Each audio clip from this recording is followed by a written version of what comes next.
tayo po ay nabibilang sa biyaya ng ating Panginoon at ang kanyang kaawaan, ang kanyang pag-ibig, ang kanyang pagliligtas ay nakalaan para sa ating lahat.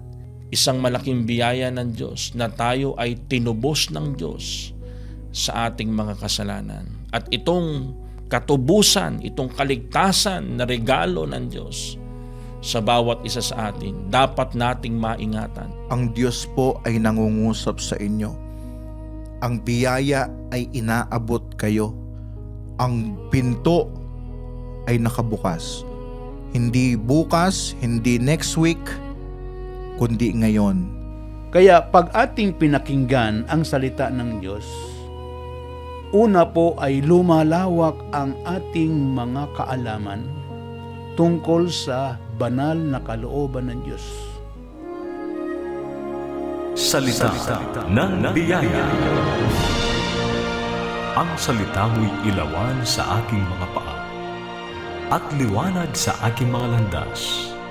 At ngayon, narito ang salita ng biyaya.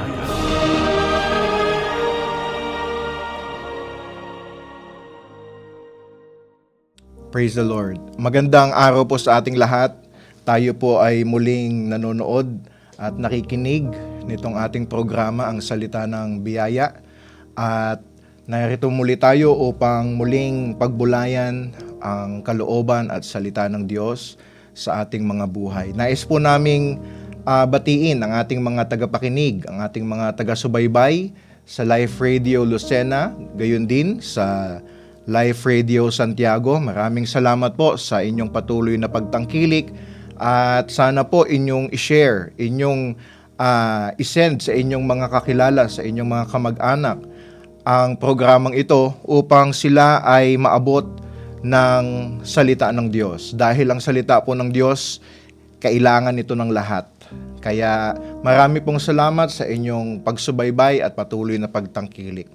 Bago po tayo magsimula, tayo po ay sandaling manalangin. Ama naming Diyos, nagpapasalamat po kami sa buhay at biyaya na patuloy mong ibinibigay sa amin. Maraming salamat dahil bilang mga tao, alam namin na hindi kami karapat-dapat. Alam namin marami kaming pagkukulang. Ngunit maraming salamat dahil ang salita mo ay nagtuturo sa amin na ang biyaya at ang pag-ibig mo ay dakila kaysa sa aming mga pagkukulang. Kaya sa mga pagkakataong ito, ang iyong mga salita ay tulungan mong kumilos sa bawat nakikinig, sa bawat nanonood. Maramdaman ng bawat isa, O Diyos, ang iyong pakikisama. Pagpalain mo ang iyong mga salita. Ito po ang aming panalangin sa pangalan ni Jesus. Amen. Praise the Lord. Ang ating pagbubulayan po sa araw na ito ay pinamagatang ngayon ang araw ng iyong pagbabago. Ito po ay mababasa natin ang ating teksto sa Santiago 1:22 hanggang 23. Datapwat maging tagatupad kayo ng salita at huwag tagapakinig lamang, na inyong dinadaya ang inyong sarili, sapagkat kung ang sino man ay tagapakinig ng salita at hindi tagatupad, ay katulad siya ng isang tao na tinitignan ng kanyang talagang mukha sa salamin. Ito po ang kalooban ng Diyos sa atin, na tayo ay hindi lang makarinig ng salita ng Diyos, tayo ay hindi lamang makarinig ng mabubuting bagay, mabubuting balita, kundi maaksyonan natin ito. Sa ating panahon, madalas nating mapag-usapan, madalas nating mapagbulayan, maisip ang pagbabago tuwing bagong taon. Kaya pag bagong taon, lahat tayo may New Year's resolution. Pero, hindi tumatagal. Meron tayong intention na magbago, pero kadalasan hindi natin mahahakbangan, hindi natin nahahakbangan.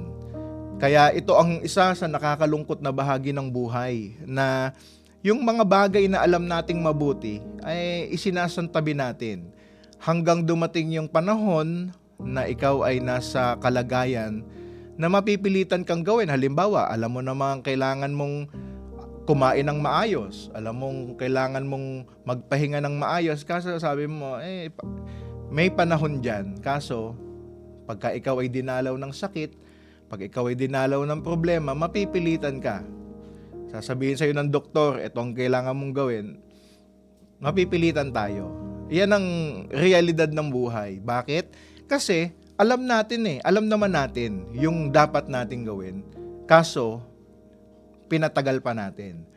Kaya marami, in fact, lahat tayo ay mayroong mabuting intensyon. Hindi lang sa ating mga mahal sa buhay. Lalo na sa ating mga sarili. Sa ating kalusugan, sa ating pangangatawan, higit lalo sa ating pananampalataya. Although, nakakalungkot sa ating panahon ngayon, marami ang Pilipino na nasa dulo ng kanilang listahan ang kanilang relasyon sa Diyos. Kaya pag iimbitahan mo mag-Bible study, imbitahan mong pumunta sa simbahan, marami pa akong ginagawa . Pero alam naman nilang mabuti yan . Alam nilang kailangan yan. At ito ang isa sa kahinaan ng tao, na ipagpaliban ang bagay na mabuti. Ngunit mga kaibigan, mga kapatid, ang ating Diyos ay nagnanasa sa atin ng mabuting buhay. Parang isang magulang na nagpapayo sa anak. Lahat tayo naging anak. At merong iba sa atin ang magulang makukulit. At na-appreciate lang natin ang kakulitan na yun. Ngayong may edad na tayo. Dati kinukulit ka na kumain ka ng gulay, na ayusin mo yung buhay mo, matuto ka maglinis. Na-appreciate mo na lang ngayong may edad ka na. Ngayong marami ka ng responsibilities. Ganyan ang Diyos sa atin. Gusto niya tayo magbago. At iyan ang utos ng banal na kasulatan sa atin. Kaya sa Roma 12, ganito ang sabi, at huwag kayong magsiayon sa sanlibutan ito, kundi mag-iba kayo sa pamamagitan ng pagbabago ng inyong pag-iisip, upang mapatunayan ninyo kung alin ang mabuti at kaaya-aya at lubos na kalooban ng Diyos. Kaya, ang utos sa atin is to always improve. Always do what is good. Always do what is right. Kaya ang sabi sa binasa natin kanina sa Santiago, kapag ka hindi mo ginawa ang isang bagay na alam mong tama, alam mong ikakabuti mo, ang sabi ay dinadaya mo ang iyong sarili. Niloloko mo. You're deceiving yourself. At nakakalungkot na ito ang kalagayan ng marami sa atin. Kaya kapag ikaw nakapakinig ka ng something good, nakapakinig ka ng mga bagay na totoo, kapaki-pakinabang, tapos hinayaan mo lang, hindi mo inaksyonan, ito ay matatawag nating kamangmangan. Kaya nga ang sabi sa Biblia ay dinadaya mo ang iyong sarili. Imaginein mo, papasok ka sa school, magbabayad ka ng tuition, tapos yung natutuhan mo hindi mo gagamitin. Nagsayang ka ng pera. Niloloko mo ang sarili mo. At ito ang kalagayan ng marami sa atin. Marami tayong napapakinggan sa social media ng mga bagay na dapat nating gawin sa kalusugan, sa relationship, sa mental health. Pero, hindi natin inaaksyonan. At sa ating kalagayan ngayon, sa hirap ng buhay ngayon, parang kamangmangan na palagpasin mo yung mga bagay na makakatulong sa'yo. Kapag ka merong dumaang pera sa'yo, papalagpasin mo ba? Kaya yung iba sa atin, matatalas ang mata . Pag naglalakad, matalas ang mata niyan. Bakit? Baka may makasalubong na kulay blue. Ay, swerte. O kulay yellow. Pero kahit kulay red yan papalagpasin mo ba yan? Hindi. Bakit? Kamangmangan yun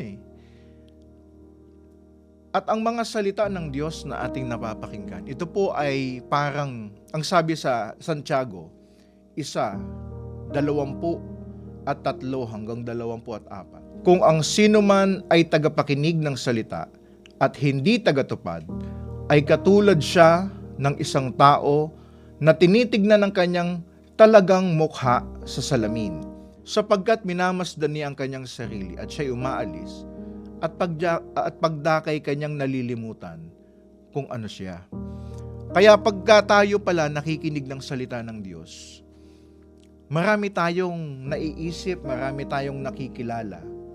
Ngunit, kapag ito ay hindi natin inaksyonan, para tayong nanalamin at nakita mo yung dumi sa iyong mukha, nakita mo yung kaguluhan ng iyong buhok, ng iyong pananamit, at pag alis mo, wala kang ginawa.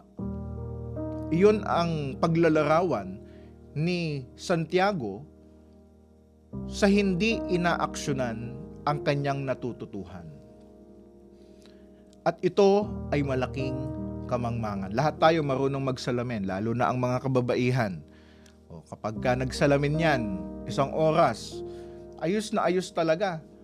Pero ang sabi ng salita ng Diyos, kapag ka hindi mo inaaksyonan ang salita na napakinggan mo, para kang nagsalamin at hindi mo kinilusan. Hindi mo inayos yung nakita mong problema. At marami sa atin, ulit, sasabihin ko, na nasa ganitong kalagayan. Unang-una, it works naman Ayos naman ang buhay ko Kahit na meron akong konting problema, okay naman ako. Kaya yung comfort, isa yan sa pinakamalaking kalaban ng tao. Kaya ang payo ng mga matatagumpay na tao, step out of your comfort zone. At kahit sa paglilingkod sa Diyos, totoo yan. Mas malaking kalaban ang comfort kaysa sa hirap. Maraming mga tao, nung mahirap pa sila, nakakapaglingkod sila sa Diyos. Nakakalapit sila, nakakatawag sila sa Diyos. Pero nung meron na, nung umunlad na, nung nakaluwag-luwag na, hindi mo na mahagilap. Mas mabuti pa nung walang pamasahe, nakakapunta sa church. Susunduin mo lang naman yun paano mo susunduin yung taong nasa mall? Wala kang magagawa, may pera nasa mall. Nasa bakasyon. Di ba? Kaya, mas malaking problema ang comfort. Kaysa sa hirap, sa sacrifice, sa suffering. At marami sa atin, relatively is in comfort. Nakakaranas ng ginhawa. Hindi naman tayo mga milyonaryo. Pero, mas magaan-gaan na ang ating buhay kaysa dati. At yan ang dahilan kung bakit ayaw nating mabago yan. Ayaw nating madisrupt yan. Gusto natin manatiling ganyan. Pero hindi po iyan ang panawagan ng Diyos. At ang isa pang pumipigil sa atin na magbago, na may baguhin sa ating buhay, ay dahil hindi mo feel, hindi mo pa ramdam, kumbaga, hindi mo pa trip na magbago. Kaya ko namang gawin yan kaso wala pa ako sa mood. Right? Ito, mga kaibigan, mga kapatid, ang danger pag ang iyong paglilingkod ay nakabase sa iyong pakiramdam. Mas maraming panahon ikaw ay wala sa pakiramdam, wala sa mood. Dahil yan ang sabi ng Bible Nasa laman kasi tayo Kaya ang laman, ayaw niyan maglingkod. Kita mo, ang laman, ayaw mag-pray. Ang laman, mas gustong magpahinga kaysa dumalo ka sa gawain. Espiritu mo lang ang may gusto Kaya kapag hahayaan mo na ang damdamin mo ang magpasya ng ng mga bagay na ganyan. Daratnan ka ng panahon na it is too late. At iyan ay nag-a-apply sa bawat aspeto ng buhay. Halimbawa, na-appreciate mo ba ang iyong mga magulang? Ay, hindi ko pa trip na sabihin na mahal ko sila eh. Darating ang panahon, hindi mo na masasabi yan. Gusto mong ma-appreciate ang mga taong nagpapahalaga sa'yo, ay, hindi pa Mother's Day, hindi pa Father's Day, hindi pa Pasko, hindi pa birthday. Darating ang panahon, hindi mo na maipaparating yung pagmamahal mo. Kaya, ang tamang panahon para kilusan ang ating mga alam na tama ay ngayon na. Huwag na nating patagalin yan. Kaya, ang sabi ni Apostol Santiago, na tayo ay dapat maging mga tagatupad. Dapat mayroon tayong response sa napapakinggan natin. At itong mensahe po na ito, kung inyong napapakinggan, ito ang senyales ng Diyos sa iyo. Nakilusan mo na yan. Ano man niyang inuupuan mo, ano man niyang hinihintay mo, kilusan mo na yan. Kailangan mo bang magpatawad? May kailangan ka bang patawarin? Patawarin mo na. May kailangan ka bang sabihin? May kailangan ka bang i-confess? Sabihin mo na. May kailangan ka bang gawin? Aksyonan mo na. Alam mo kung ano ang mabuti. Ang sabi ng banal na kasulatan, maging tagatupad ka. Gawin mo na. Alam mo naman pala eh. Huwag tayong maging katulad ng mga tao na nagsisisi sa huli dahil hindi nila nagawa yung dapat nilang gawin. At ito ay sa pananampalataya, may panahon na darating yan. Sana nag-pray ako, sana naglingkod ako, sana pumunta ako sa church. Bakit? Dadating ang panahon, hindi mo na masusumpungan yung mga yan. Kaya, ngayon pa lang, kung ano ang sinasabi sa iyo ng salita ng Diyos, gawin mo. Gawin mo. At mayroon tayong may payo si Apostol Santiago sa Santiago 1:25. Ganito ang sabi. But whoever, Tagalog, ngunit ang nagsisiyasat ng sakdal na kautusan, ang kautusan ng kalayaan at nananatiling gayon, na hindi tagapakinig na lumilimot, kundi tagatupad na gumagawa, ay pagpapalain ang taong ito sa kanyang ginagawa. Kaya, mayroong biyaya, mayroong pagpapala sa ating mga paggawa. Hindi darating ang pagpapala na aksidente. Hindi darating ang pagpapala na tsambahan. Ang pagpapala ay dumadating doon sa gumagawa. Kaya hindi po mahalaga na alam mo lang, maganda sa ating panahon na meron kang kamalayan. Maganda na meron kang intensyon. Pero ito ang ating tatandaan. Walang biyaya, walang pagpapala ang intensyon. Sa buhay na ito, ganun din. Hindi mahalaga yung nararamdaman mo. Kahit gaano mo kamahal yung asawa mo, yung kasintahan mo, kung hindi mo yan aaksyonan, walang merit yan. Walang merit yan. Kaya kahit nasabihin mo, ikaw ang pinakamahalagang tao sa akin sa buhay na ito, tapos hindi ka kumikilos, wala kang ipinapakitang pagpapahalaga, baliwala yung pakiramdam mo. Kahit ang intensyon mo ay mabuti, ang gusto ko lang naman ay tulungan siya eh. Kaso, hindi mo natulungan, baliwala ang intensyon mo. Walang magagawa ang intensyon mo. Kahit sa mabuting pakiramdam, minsan sinasabi natin yung pampalubag loob. Kahit sa pampalubag loob, hindi pwede ang intensyon. Lalong-lalo na sa realidad ng ating buhay. Nagkasakit ka, gusto ko naman mag-gym na, gusto ko naman magbago na, gusto ko naman uminom ng gamot. Kaso hindi ka uminom ng gamot. Baliwala ang intensyon na iyan. Wala nang maitutulong, wala nang magagawa. Higit lalo sa ating pananampalataya. May mga bagay na ililigtas tayo ng pananampalataya. Kaya ang pagliligtas ng Diyos, hindi lamang sa ating espiritual.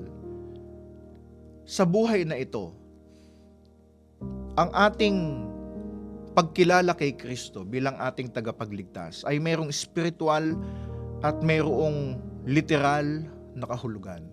Halimbawa, sa pagsasama ng isang mag-asawa, pag si Kristo ay gagawin mong sentro ng iyong buhay, hindi ka lang maliligtas sa darating na kapahamakan, kundi maliligtas ka sa mga problema na kinakaharap ng mga mag-asawa ngayon. Kapag ginawa mong sentro ng iyong buhay si Kristo, most probably, hindi ka mangangaliwa. Bakit? Si Kristo ang sentro ng buhay mo eh. At kung totoong si Kristo ang sentro ng buhay mo, hindi ka maglalaan ng panahon sa ibang babae maliban sa iyong asawa. Iyan ay praktikal na benepisyo ng pagiging malapit sa Diyos. At napakarami niyan. Kapag ikaw malapit sa Diyos, hindi ka magbibisyo. Kung hindi ka naninigarilyo, diligtas ka na sa lung cancer. Pag hindi ka lasenggo, hindi ka pala inom, ligtas na ang liver mo. Maraming praktikal na benepisyo ang pagsunod sa Diyos. Pag ikaw magulang, ayaw mo ba na ang anak mo matuto ng mga bagay na tungkol sa Diyos? Ayaw mo ba na ang iyong anak ay matuto makipag-usap ng may paggalang, ng may pagpaparangal? Ilapit mo sa Diyos. Ang pamilya mo, ilapit mo sa Diyos. Iyang ganyang mga bagay, hindi na yan pinagpapaliban. Ang mensahe sa iyo ng Diyos, gawin mo yan ngayon. Kaya itong ating talatang babasahin, ito ang huling talatang iiwanan ko sa inyo ngayong episode nating ito. Sa 2 Korinto 6, ang talata ay 2. Sapagkat sinasabi niya, sa panahong ukol kita'y pinakinggan, at sa araw ng pagliligtas kita'y sinaklolohan. Narito ngayon ang panahong ukol, narito ngayon ang araw ng kaligtasan. Ngayon, itong kaligtasan na tinutukoy dito might mean different things to different people. Maaaring sa iyo ang kaligtasan ay personal. Maaaring sa iyo ang kaligtasan ay mental health. Maaaring sa iyo ang kaligtasan ay physical health. Maaaring sa iyo na nakikinig ang kaligtasan na ito ay tumutukoy sa clinical health. Talagang mayroon kang sakit. Maaaring spiritual health ang kaligtasan na kailangan mo ngayon. Ang sabi ng banal na kasulatan, ngayon ang araw ng kaligtasan. Kailangan mong magbago. Kailangan mong magbago. Sabi nga ng mga pilosopo, there is always room for improvement. Walang tao na makapagsasabing, sapat na ako, pwede na ako sa buhay na ito. Hindi. Lalong-lalo na kung gusto mong guminhawa ang buhay mo, gusto mo ng magandang trabaho, hindi pwede na hindi ka magbago. Hindi pwede na hindi mo i-improve ang iyong sarili. Sa ating panahon ngayon, nag-uunahan ang tao sa pag-improve ng kanilang sarili. Yung iba nanonood ng YouTube, yung iba nag-aaral ng AI. Lahat pinag-aaralan ngayon para mai-improve, maiangat ang kanilang mga sarili. Kaya kapag hindi mo pahahalagahan ang pagbabago sa buhay mo, darating ang panahon na ang matitira sa sarili mo ay pagsisisi, resentment, regret. Bakit hindi ko ginawa? Bakit hindi ko sinunod? Bakit hindi ko inaksyonan? At sana po mga giliw naming tagapakinig, maligtas tayo sa ganitong kataga sa buhay. Sana all, hindi. Sana kinilusan ko na lang. Sana inaksyonan ko na lang. Oh, yan ang isa sa pinakamalungkot na kataga sa buhay na ito. Sana. Dahil yung sana na yan, hindi mo na maibabalik. Hindi mo na mahahabol. Kaya, ito po ang mensahe ng Diyos sa mga pagkakataong ito. Ngayon, ang panahon ng iyong pagbabago. Tayo po ay manalangin. Ama naming Diyos, maraming salamat sa patuloy mong pag-abot sa amin, sa patuloy mong pangungusap sa amin. Maraming salamat dahil ang iyong isip at ang iyong mata ay hindi katulad ng sa aming mga tao na mapanghusga at maiksi ang pasensya. Ang iyong pangunawa, ang iyong kahabagan ay palagi mong pinapairal sa amin. Kaya ikaw ay handang umabot sa amin palagi upang tumugon sa aming mga pangangailangan. Ang aming dalangin, O Diyos, higit lalo sa aming mga tagapakinig ngayon na nangangailangan ng pagbabago, na kailangang hakbangan ang kanilang mga pagpapasya. Ikaw po ang tumulong sa kanila. Ikaw ang maglagay sa kanilang mga puso ng lakas ng loob, ng tapang, ng paninindigan upang magawa ang dapat gawin. At alam namin na sa aming bawat pagsunod sa iyo, ito ay palaging sa aming ikabubuti. Marami pong salamat sa mga salita mo na aming napakinggan at ang panalangin namin na ang programang ito ay higit mong pagpalain. Higit itong makarating sa maraming mga tao upang mas maraming maabot ang iyong mga salita. Marami pong salamat. Ito po ang aming panalangin sa pangalan ni Jesus. Amen.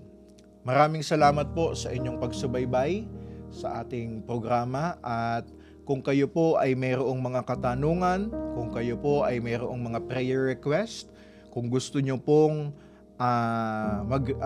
pa-Bible study, personal Bible study, pwede nyo po kaming kontakin sa mga numbers na naka-flash na nakikita nyo sa inyong mga screen, sa inyong mga monitors. At sana po kayo ay pinagpala ng salita ng biyaya. Kaya muli ako po ang inyong lingkod, Pastor Archie Ferriol, at maraming salamat po sa inyong pakikinig.